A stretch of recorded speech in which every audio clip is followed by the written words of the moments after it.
athletes, let's get started. So I'm going to explain a few things here so we can have an understanding of what we're trying to work on here when it comes to mobility. All right, so we have passive ranges of motions that we can achieve, and then we have active ranges of motions that we can achieve. Okay. Now, if we have we don't have sufficient ranges of motion, well, then we have to work on our passive ranges of motion in order to get us to a position where we can start improving our active ranges of motion. Okay, so I'm going to explain here so you kind of have an understanding of what I'm talking about. So I'm going to do my active range of motion of my hip flexion here on my right leg. So this would be my active range of motion of hip flexion. Okay, without compensating my back, staying nice and tall like I'm trying to hold a plate on my head. That's as high as I can get with my flexion. Okay, with my hip flexion. So I'm actively pulling myself in this position. But I can passively pull myself higher, okay? Now this can improve your flexibility, which we need to do, but that's not the only thing, because the main goal we're trying to do is improve this passive range. We're trying to improve the key marker, which is our active range of motion. And why we want to improve that active range of motion, because that means that our body understands that position and knows how to control that position. So that means that we can stay strong in those positions, but two, we're less likely to get hurt in those positions. Okay? Now, if you don't have active range of control of those ranges of motion, just passively, well, then we're going to get in that passive range of motion, which is out of our active range, which means our body's unaware, it can't control that position, which means we're more likely to get injured.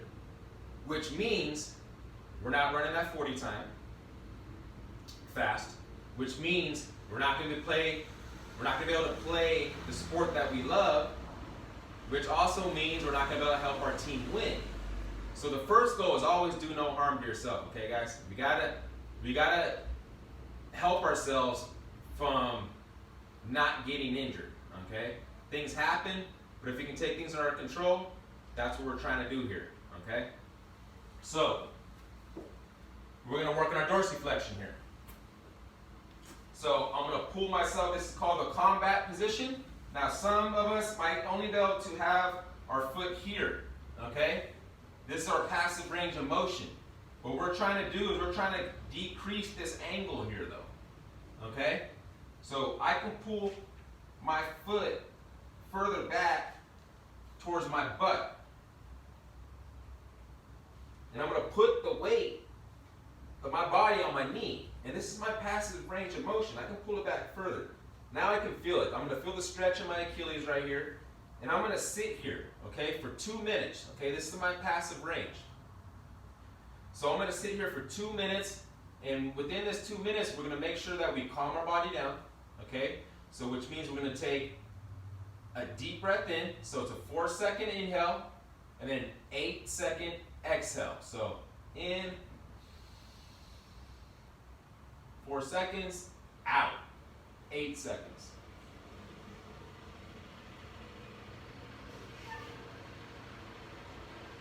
So you're going to do that for 2 minutes, okay? You're going to sit here passively for 2 minutes. Sorry for the truck, I'm here in my garage. So once we hit that 2 minutes, okay, what we're going to do here, we're going to ramp up the intensity, okay, from 0 to 100. And what we're going to do from here is we're going to gas pedal down into the floor, or like you're trying to smash a bug, okay, that's underneath your foot here. Okay, from 0 to 100, we're gonna go up in levels. It's important when you go up in levels from 0 to 100. So our starter at 0, we go up to 10% of intensity, okay?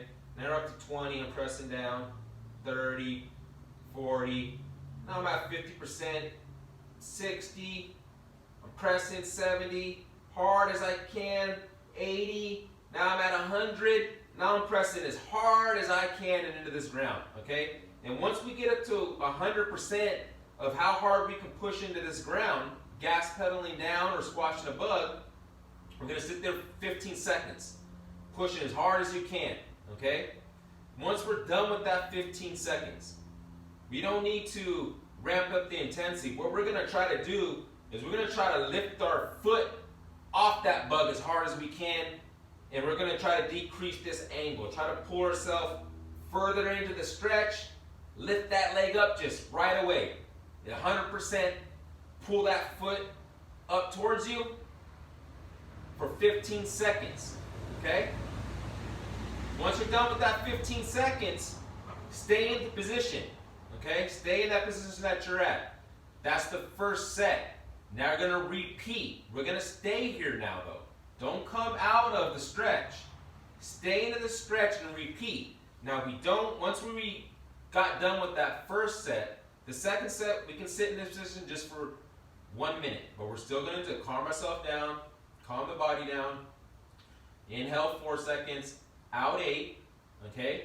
Then we're gonna ramp up from 0 to 100, gas pedal down, smash that bug. Once we get to 100, we're gonna stay for 15 seconds, smashing that bug, okay? And then once we're done with that 15, we're gonna reverse it. Then we're gonna try to pull our foot up off that bug as hard as we can, 100% for 15 seconds, okay? And then you're done. That would be 2 sets. If you wanna do a third set, feel free to do a third set. But I would suggest doing 2, that's up to you, okay? So that's our ankle dorsiflexion. That's how we're gonna improve it over time, okay? You got from now until January 10th. Let's put in some work, all right? Good luck.